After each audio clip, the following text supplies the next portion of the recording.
ఇవి అసెంబ్లీలో drunk and drive టెస్టులు పెట్టాలి. తెలంగాణ అసెంబ్లీలో బుధవారం డ్రంక్ అండ్ డ్రైవ్ వ్యవహారం చర్చకు దారితీసింది. రాష్ట్రంలో రహదారుల అంశంపై మంత్రి కోమటిరెడ్డి వెంకటరెడ్డి మాట్లాడారు. ఈ సందర్భంగా మామ చాటు అల్లుడిగా 10,000 కోట్ల రూపాయలు దోచుకున్న దొంగ హరీష్ అంటూ ఆయన పైన సీతక్క కోమటిరెడ్డి వెంకటరెడ్డి రెచ్చిపోయారు. సో ఒక రకంగా చెప్పాలంటే పిలిచి మరి తిట్టించుకున్నట్టుంది హరీష్ రావు పని.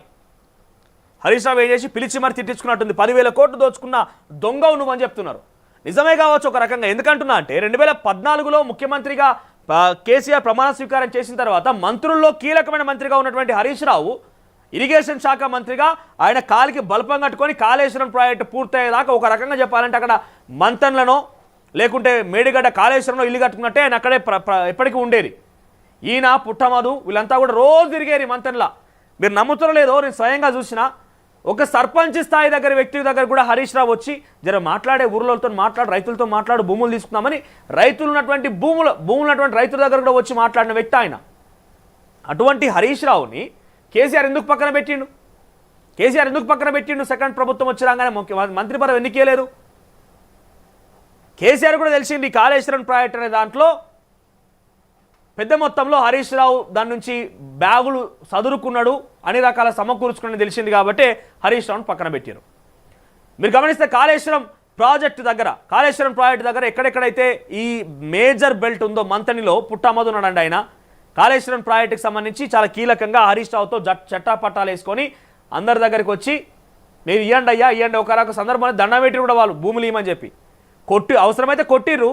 లేదు కాదు కూడదు కొంత స్ట్రాంగ్గా ఉన్న వాళ్ళు అనుకుంటే కొంత వాళ్ళకు సపోర్ట్ ఉన్నది అనుకునే రైతులు కనుక ఉంటే వాళ్ళకు దండం పెట్టి కూడా భూములు తీసుకునే ప్రయత్నం చేసిర్రు అబద్ధాలు ఆడి. ఆ తర్వాత పుట్టమధు పరిస్థితి ఏమైపోయింది? ఓడిపోయింది. 2018 కాగానే ఎన్నికల్లో ఓడిపోయింది ఆయన. మొన్న కూడా ప్రజలు తిరస్కరించేసారు. ఇక ఓడిపోయిన ఫ్రస్ట్రేషన్లో ఏం చేయాలో తెలియక ఏం కాదో తెలియక ఆయన ఏ రకమైనటువంటి దాష్టికానికి పాల్పడి కొంతమంది మరణానికి కారణమైన హత్య ఆరోపణలు ఉన్నాయి ఆయన పైన. సో ఇవన్నీ చూస్తూనే ఉన్నాం కాబట్టి వీళ్ళంతా ఒక దందాకు పాల్పడరు.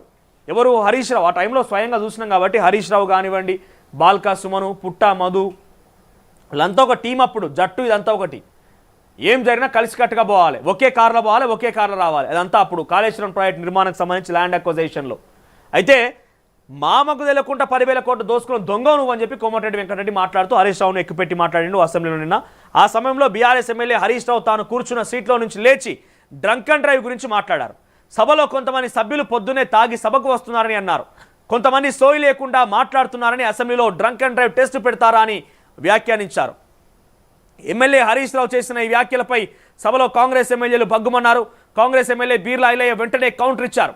బహుశా హరీష్ రావు ప్రతిపక్ష నేత తాగి ఫామ్ హౌస్లో పడుకొని ఉండవచ్చని అన్నారు.